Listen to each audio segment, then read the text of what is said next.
بسم الله الرحمن الرحيم. اللهم صل وسلم على نبينا محمد وآله وصحبه ومن تبعهم بإحسان إلى يوم الدين. أما بعد. الحمدللہ آج ہم نے تراویح میں چھٹا پارہ سماعت فرمایا ہے اور چھٹے پارے میں سورۃ النساء مکمل ہوئی ہے آج ہماری، اور سورۃ المائدہ اس کا آغاز ہوا ہے۔ ہم مختصر سے وقت میں دیکھیں گے کہ اللہ تعالیٰ نے اس پارے کے اندر ہمارے لیے کیا احکامات نازل فرمائے ہیں۔ سورۃ النساء کے آخر میں 3 طرح کے مضامین بیان ہوئے ہیں۔ ایک تو اسلامی معاشرے میں نیکی کی دعوت اور برائی سے روکنا، جس کا ذکر پیچھے بھی ہم نے کل بھی پڑھا تھا۔ اللہ تعالیٰ نے فرمایا ہے کہ تم بہترین امت ہو اس لیے کہ تم نیکی کا حکم کرتے ہو اور برائی سے روکتے ہو۔ یہ امت مسلمہ کا اعزاز ہے، ایک خوبی ہے۔ اسی طرح اسلامی معاشرے کی بنیاد اور اچھے انسان تیار کرنا، اللہ تعالیٰ نے ان کی بھی صفات بیان فرمائی ہیں۔ شروع کی جو آیت ہے اللہ تعالیٰ نے اس میں ایک بہت ہی بڑی جو ہمارے اندر کوتاہی آ سکتی ہے یا ہمارے اندر سرایت کر چکی ہوئی ہے، اس کے بارے میں اللہ فرماتے ہیں لا یحب اللہ الجہر بالسوء من القول الا من ظلم وکان اللہ سمیعا علیما۔ اللہ پسند نہیں کرتا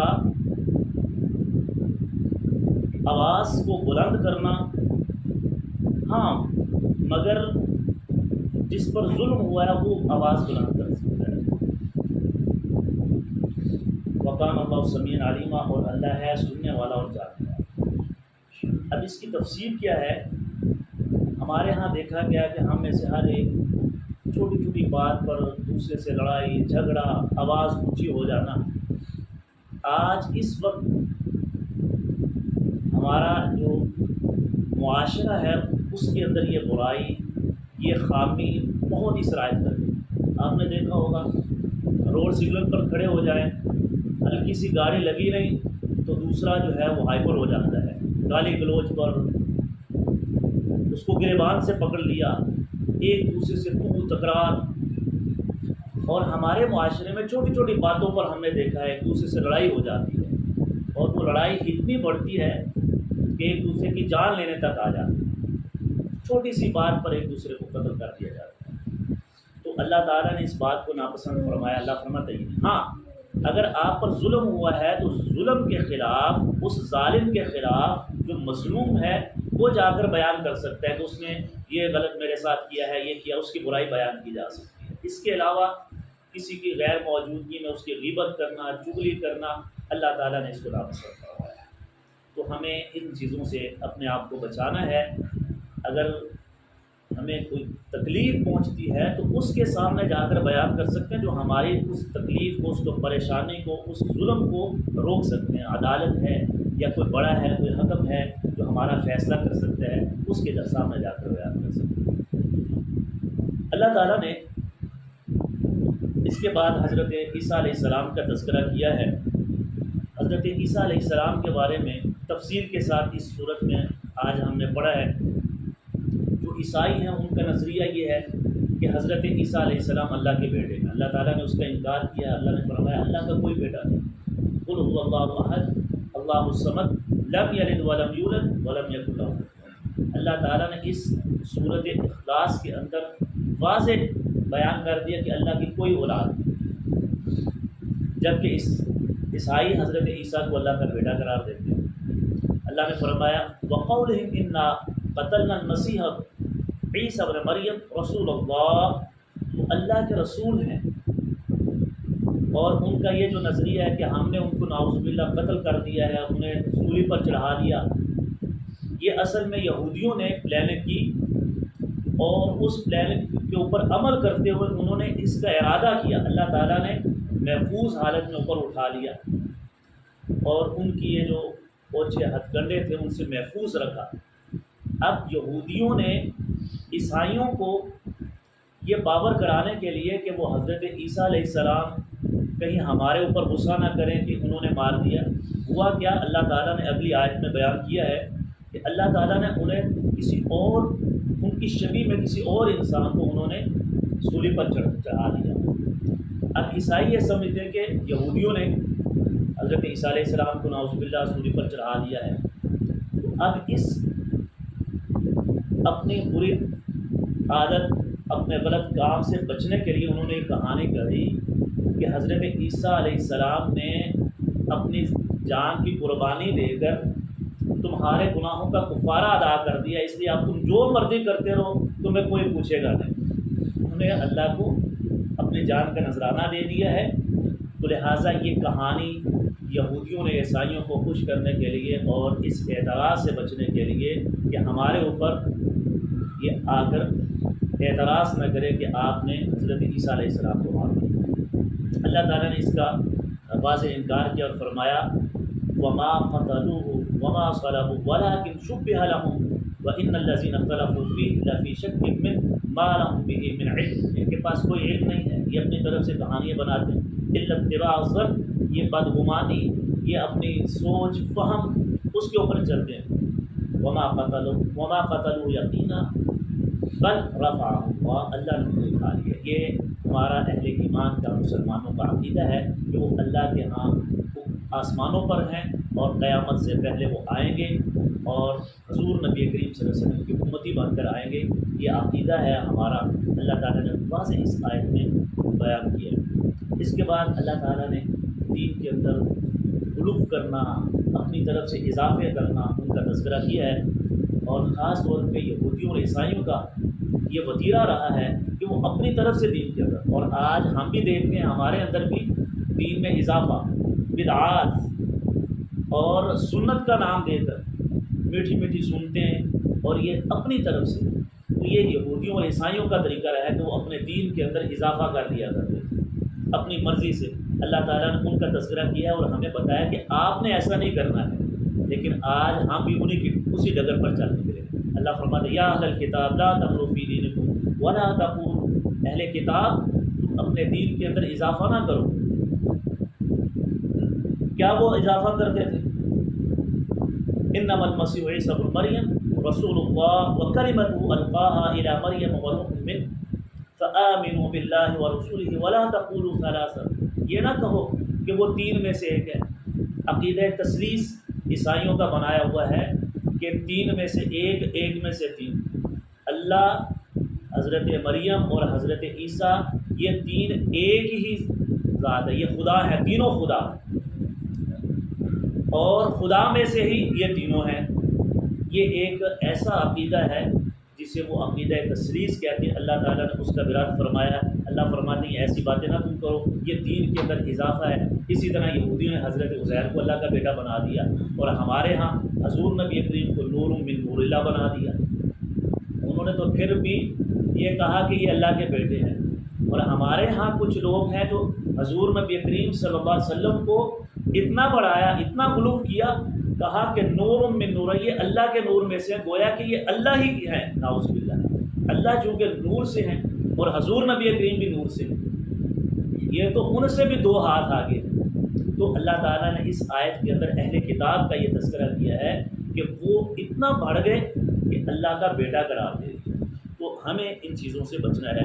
اللہ کے نبی صلی اللہ علیہ وسلم کی واضح حدیث ہے، فرمایا لا تطرونی کما اطرت النصارى ابن مریم، مجھے اتنا نہ بڑھاؤ جیسا کہ حضرت مریم کو عیسائیوں نے، یہودیوں نے اتنا بڑھا دیا۔ فإنما أنا عبد، میں تو اللہ کا بندہ ہوں، میں اللہ کا بندہ۔ فقولوا عبد اللہ ورسولہ، مجھے اللہ کا بندہ اور اس کا رسول کہا۔ تو حضور نبی کریم نے اس سے منع فرمایا ہے۔ تو اس طرح کا غلو کرنا دین کے اندر کسی بھی بات میں، تو یہ اسلام کا مزاج نہیں ہے، اللہ تعالیٰ نے منع فرمایا ہے۔ اسی طرح اسی صورت کے اندر وہ آیت ہے جس میں اللہ تعالیٰ نے ہمارے دین کی تکمیل کی ہے، الیوم اکملت لکم دینکم واتممت علیکم نعمتی ورضیت لکم الاسلام دینا۔ اللہ تعالیٰ نے جو ہمارا دین مکمل کر دیا ہے۔ اللہ فرماتے ہیں اسی طرح یا ایھا الذین آمنوا اوفوا بالعقود، معاملات ہماری جو خاندانی زندگی ہے، ہمارے لین دین ہیں، معاملات ہیں، اس کے بارے میں اللہ تعالیٰ نے رہنمائی کرتے ہوئے فرمایا، اے ایمان والو، جب تم کوئی وعدہ کرو تو اس وعدے کو پورا کیا کرو۔ اور پھر اللہ تعالیٰ نے فرمایا کہ تمہارے لیے کون کون سی چیزیں حلال ہیں کھانے پینے کی۔ فرمایا وحلت لکم بہیمۃ الانعام، اللہ نے چوپائے تمہارے لیے حلال کیے ہیں، اور وہ کون سے ہیں؟ 4 قسم کے جانور ہیں جن کا گوشت اور جن کا دودھ ہم کھاتے ہیں اور دودھ پیتے ہیں، گوشت کھاتے ہیں۔ اور وہ کون سے ہیں؟ گائے، بھینس، بکری اور اونٹ، جن کا ہم دودھ بھی استعمال کرتے ہیں، گوشت بھی کھاتے ہیں۔ اللہ فرماتے ہیں یہ تمہارے لیے حلال کیے گئے، الا ما یتلی علیکم، ہاں جن پر تم پڑھتے ہو کیا؟ تکبیر پڑھتے ہو، اللہ کا نام لیتے ہو، اللہ کے نام کے بغیر ان کو ذبح کیا جائے تو پھر یہ بھی تمہارے لیے حلال ہے۔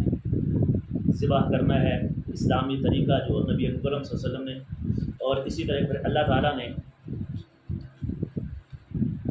شاعر اسلام وہ چیزیں جو اللہ کے ہاں محترم ہیں ان کا احترام کرنا، اللہ تعالیٰ نے کچھ چیزیں احترام، جیسے خانہ کعبہ ہے، مسجد ہے، یہ شاعر میں سے ہے، اللہ کے شعار، ان کا احترام کرنا یہ ہمارے اوپر لازم ہے۔ مسجد کا احترام ہے، حضور نبی کریم صلی اللہ علیہ وسلم نے کتنے آداب بتائے ہیں کہ خاموشی سے پاکیزگی کا خیال رکھا جائے، باوضو ہوا جائے، اور یہاں پر کوئی فضول گفتگو نہ کی جائے۔ لیکن آج ہم دیکھتے ہیں ہم اللہ کے جو شاعر ہیں انہیں کو مذاق بنایا ہوا ہے اور ان کی بے حرمتی، تو یہ اہل ایمان کا وطیرہ نہیں۔ اللہ تعالیٰ نے سختی سے منع فرمایا، یا ایھا الذین آمنوا لا تحلوا شعائر اللہ ولا الشہر الحرام، اور اسی طرح محترم مہینے ہیں اللہ تعالیٰ نے، جیسا کہ اللہ تعالیٰ نے ایک اور جگہ پر باقاعدہ پورے مہینوں کے نام لے کر بتایا، 12 مہینے ہیں اور ان 12 مہینوں میں سے 4 حرمت والے، وہ کون سے ہیں؟ ذی القعدہ، ذی الحج، محرم اور رجب، یہ 4 مہینے حرمت والے ہیں جن میں لڑائی جھگڑا اور گالی گلوچ برے اعمال کرنا اللہ تعالیٰ نے فرمایا منع ہے۔ 3 مہینے پیدر پہ ہیں، ذی القعدہ اور ذی الحج جس میں حج ہوتا ہے، اور محرم کا مہینہ ہے پہلا اسلامی مہینہ، اور پھر رجب کا مہینہ ہے۔ تو ان مہینوں میں خاص طور پہ ہمیں برے کاموں سے بچنا چاہیے۔ پھر اللہ تعالیٰ نے آگے چلتے ہوئے وضو کا اور غسل کا طریقہ ہے اور تیمم کا، جو کہ پیچھے بھی ہم نے کل کی صورت نساء میں بھی اللہ تعالیٰ نے مختصر اور تیمم کا طریقہ بتایا، تو یہاں پر وضو کا طریقہ، یا ایھا الذین آمنوا اذا قمتم الی الصلاۃ فاغسلوا وجوہکم، جب بھی تم نماز کے لیے آؤ تو کیا کرنا ہے؟ اپنے چہرے کو دھو لینا ہے اور اپنے ہاتھوں کو دھونا ہے، الی المرافق، کونیوں تک، پورا اللہ تعالیٰ نے وضو کا طریقہ بتایا۔ وامسحوا برؤوسکم، اور اپنے چہروں کا مسح کرنا ہے، وارجلکم الی الکعبین، اور اپنے پاؤں کو ٹخنوں تک، ٹخنوں سمیت دھو لینا ہے۔ اور اسی طرح اگر تم جنابت کی حالت میں ہو تو تم نے طہارت کرنی ہے، پورا غسل کرنا ہے، اور طہارو مکمل طہارت کرنی ہے۔ وَإِن كُنتُم مَرْضَىٰ أَوْ عَلَىٰ سَفَرٍ أَوْ جَاءَ أَحَدٌ مِّنكُم مِّنَ الْغَائِطِ أَوْ لَامَسْتُمُ النِّسَاءَ فَلَمْ تَجِدُوا مَاءً فَتَيَمَّمُوا صَعِيدًا طَيِّبًا، تو پھر کیا کر لینا ہے؟ اگر تم بیمار ہو یا سفر میں ہو، پانی نہیں ہے، تو پھر تم نے مٹی سے مسح کر لینا۔ مسح کا طریقہ بھی ہم نے کل بتایا تھا، مسح کا بالکل آسان، بسم اللہ پڑھ کر ہاتھ صاف مٹی پر ماریں، ہاتھوں کو پھونکیں اور چہرے پر لگائیں، چہرے پر لگانے کے بعد دایاں ہاتھ الٹی سائڈ پہ بائیں پہ اور بایاں دائیں پہ، یہ آپ کا وضو بھی ہے اور غسل بھی ہے۔ یہ اسی طرح اللہ تعالیٰ نے آگے چلتے ہوئے عدل و انصاف کی اہمیت کو بیان کرتے ہوئے عدل و انصاف کا حکم دیا کہ کسی بھی معاشرے کے اندر پنپنے کے لیے، اچھا ماحول بنانے کے لیے عدل و انصاف کا ہونا بہت ضروری ہے۔ اور آج ہم دیکھ رہے ہیں ہمارے معاشرے میں بے چینی، بد امنی، بے سکونی کیا ہے؟ عدل نہیں ہے، انصاف نہیں ہے۔ اللہ تعالیٰ نے خاص طور پر یا ایھا الذین آمنوا کونوا قوامین للہ شہداء بالقسط ولا یجرمنکم شنآن قوم علی الا تعدلوا اعدلوا هو اقرب، اللہ فرماتے ہیں تمہارا اگر کوئی دشمن بھی ہو تو وہ تمہارے پاس کوئی فیصلہ لے کر آ جائے، جھگڑا لے کر آ جائے، تو اس کے درمیان بھی عدل کرنا ہے۔ اللہ یہ کہ ایک مسلمان ہو، مومن ہو، تم اس کے ساتھ ناانصافی کرو، ناانصافی تو تمہارا جو دشمن ہے اس کے ساتھ بھی نہیں کرنی ہے، اس کے ساتھ بھی عدل کرنا ہے۔ لیکن ہمارے یہاں آج عدالتوں کے اندر آیت یہ لکھی ہوئی ہے اعدلوا هو اقرب للتقوی، لیکن عدل نہیں ہے، نا انصافی ہے، جھوٹے کا ساتھ، جھوٹی گواہی اور خلاف واقعہ معاملات، تو یہ ساری چیزیں مومنین کو زیب نہیں دیتی۔ اللہ فرماتے ہیں اے ایمان والو، تم اس کے ساتھ کھڑے ہو، اس کی گواہی دو جو سچا ہے، جھوٹ کا ساتھ نہیں۔ اسی طرح اللہ تعالیٰ نے اسی صورت میں جہاد کا بھی حکم دیا ہے، اور خاص طور پہ اللہ تعالیٰ نے بنی اسرائیل کا تذکرہ کرتے ہوئے، کیونکہ سورۃ البقرہ میں بھی اور سورۃ نساء میں بھی ان کا چیرا تذکرہ آیا، تو جہاد کا اللہ تعالیٰ نے حکم سب سے پہلے بنی اسرائیل کو دیا، جب انہیں وہ وادی میں ٹھہرایا، فرعون سے نجات دی اور میدان طے میں وہ رکے ہوئے تھے، تو وہ کہنے لگے اب ہمارا گزارا جو ہے ہمیں اکتا گئے ہیں، من و سلوا اور ساری ہماری آسائشیں، پانی کا بھی انتظام ہے، چھاؤں بھی ہے، سارا۔ اب موسیٰ ذرا اپنے رب سے کہیے، جیسا کہ سورۃ البقرہ، ہمارے لیے کوئی کھانے کی چیزیں زمین سے ہونی چاہیے، پیاز ہونے چاہیے، دالیں ہونی چاہیے، ہم اپنے ہاتھوں سے بوئیں انہیں، ہم کاٹیں اور کھائیں، فارغ بیٹھ کر کھانا دن رات من و سلوا، ہم اکتا گئے۔ اللہ نے کہا اچھا ٹھیک ہے، یہ سامنے وادی مقدسہ ہے، چلے جاؤ، یا قوم ادخلوا الارض المقدسۃ التی کتب اللہ لکم، یہ وادی مقدس ہے، بیت المقدس، اس میں چلے جاؤ، داخل ہو جاؤ یہ آپ وادی میں۔ تو یہاں پر ایک قوم ہے تمہاری، وہاں پر لڑائی ہوگی، تھوڑی سی مشقت کرنا پڑے گی، جان کو کھپانا پڑے گا، پھر ہی کچھ حاصل ہوگا۔ تو کہنے لگے نہیں، ہم ایسا کام نہیں کریں گے لڑائی جھگڑے والا، اپنی جان کو قربان کرنا۔ جہاد جو ہے اللہ کے راستے میں اپنی جان کو لگانا، یہ ایک مومن ہی کر سکتا ہے، منافق اور جو بھاگ رہا ہو اللہ کے احکامات سے وہ نہیں کر سکتا۔ کیا کہنے لگے اے موسیٰ، یا موسیٰ انا فیہا قوما جبارین، وہاں بڑے سخت لوگ ہیں، وہ تو ہمیں مار دیں گے، ہم نہیں لڑنے لگ والے جب تک کہ وہ یہاں سے نکل نہ جائے۔ ان میں سے کچھ لوگ انہوں نے کہا کہ ڈر جاؤ اللہ تعالیٰ سے، اللہ کا حکم ہے تو جاؤ، اللہ تمہاری مدد کرے گا۔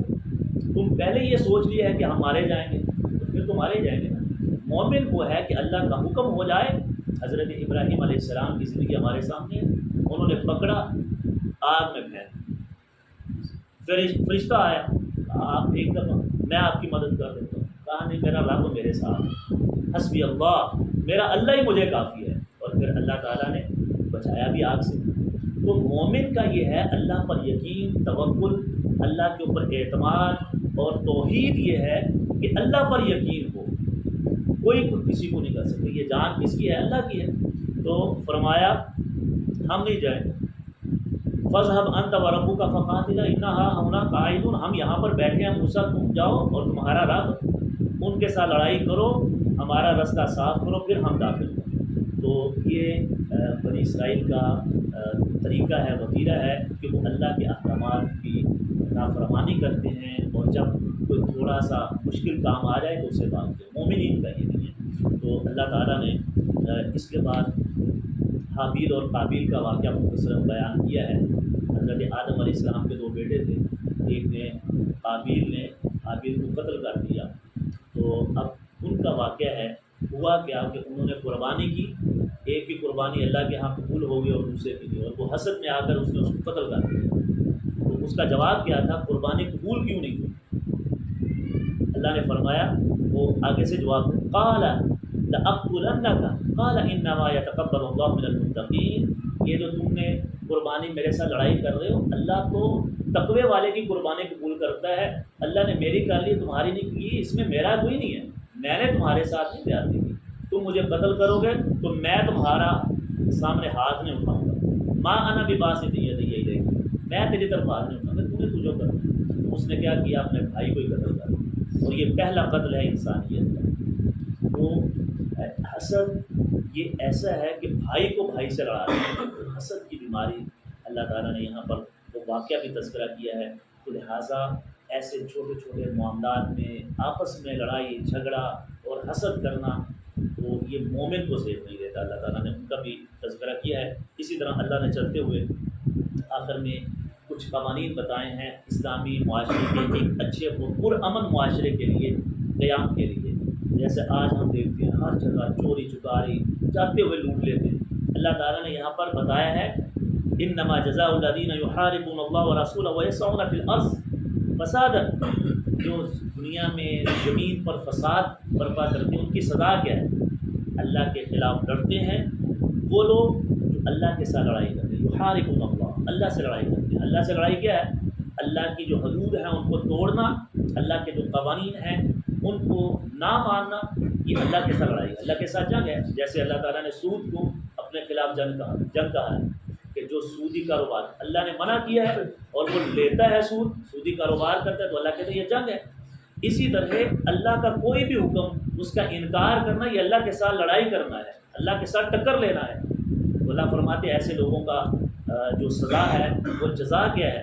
فرمایا ان یقتلوا او یصلبوا او تقطع ایدیہم، ان کے ہاتھ کاٹ دو، انہیں سولی لٹکا دو، اور ان کے پاؤں کاٹ دو، ان کے ہاتھ مخالف سمت سے، یہ ان کی سزا ہے جو فتنہ اور فساد۔ اور آج ہمارے معاشرے میں کتنے فسادی ہیں اور وہ دندراتے پھرتے ہیں، اور ان کا فساد اور فتنہ پورے معاشرے کو نگل جاتا ہے۔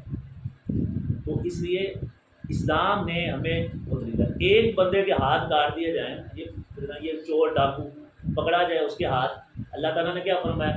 السارق والسارقہ، آگے آتا ہے کہ چور مرد ہو یا عورت ہو اس کا ہاتھ کاٹ، کوئی چوری نہیں کرے گا۔ ایک دو کے ہاتھ کٹے ہوں کوئی چوری نہیں کرتا۔ ہمارے ملک میں پتہ ہے جی، ہم رشوت دے کے فوری باہر آ جائیں گے، ضمانت ہو جائے گی۔ ڈاکو ہیں، چور بیٹھے ہوئے ہیں، جنہوں نے انصاف دینا ہے وہ بھی چور کے ساتھ ملے ہوئے ہیں، اور زبان زد عام ہے۔ آپ کسی بھی تھانے میں چلے جائیں کہتے ہیں جی چلتے ہی نہیں، کیا کریں جی، اب ہم کس کو پکڑیں جی، کیا کریں؟ تو اللہ نے ہمیں یہ حدود ہیں اللہ نے قائم کی ہیں، ہاتھ کاٹ دیا جائے۔ حضور نبی کریم صلی اللہ علیہ وسلم کے زمانے میں صرف ایک واقعہ ہے، وہ فاطمہ نامی عورت نے چوری کی، مخزوم قبیلے کی، تو آپ نے کہا اس کے ہاتھ کاٹ دے۔ سفارش آئی، آپ ناراض ہو گئے، غصے ہوئے، اور کہا تم سے پہلے قومیں اس لیے تباہ ہوئیں کہ وہ اگر امیر چوری کرتے تو ان کو چھوڑ دیتے، اور کوئی غریب ہوتا کمزور ہوتا تو اس کو سزا دیتے۔ اور اس کے بعد اسلامی تاریخ میں ایسا واقعہ رونما نہیں ہوا کہ کسی کے ہاتھ کاٹنے۔ تو اللہ تعالیٰ نے یہ بتایا ہے۔ اسی طرح اللہ تعالیٰ نے فرمایا اسلامی معاشرے میں اگر کوئی کسی کو نقصان پہنچاتا ہے تو قصاص ہے، کل بھی ہم نے پڑھا تھا وَكَتَبْنَا عَلَيْهِمْ فِيهَا أَنَّ النَّفْسَ بِالنَّفْسِ، جان کے بدلے جان۔ تو انشاءاللہ یہ ہمارے جتنی خرابیاں ہیں، جتنے معاشرے کے اندر یہ لڑائی جھگڑے اور چھوٹے موٹے جو ہم دیکھتے ہیں، اسلامی سزاؤں کو جو اللہ نے قائم کیا ہے حدود، ان کو اگر نافذ کر دیا جائے حدود اللہ کو، تو انشاءاللہ ہمارے سارے جو مسئلے ہیں یہ ختم ہو جائیں گے، جان کے بدلے جان۔ جو قتل کرتا ہے اس کو پھانسی دی جائے، اسلام نے کہا کبھی نہیں قتل ہوگا۔ اور آج چھوٹی بات پر ایک انسان، ایک مسلمان کی جان کتنی قیمتی ہے؟ حضور نبی کریم فرماتے ہیں خانہ کعبہ سے بھی زیادہ ایک مسلمان کی، مومن کی حرمت ہے، لیکن ہم یہاں پر چھوٹی چھوٹی بات پر دوسرے کی جان کو لے لیتے ہیں۔ تو اللہ تعالیٰ نے یہاں پر اس کا بھی تذکرہ کیا ہے۔ اللہ تعالیٰ ہمیں قرآن و حدیث کو سمجھنے، اور جو قرآن ہم سنتے ہیں، جو سمجھتے ہیں مختصراً، اس پر عمل پیرا ہونے کی توفیق عطا فرمائے۔ وآخر دعوانا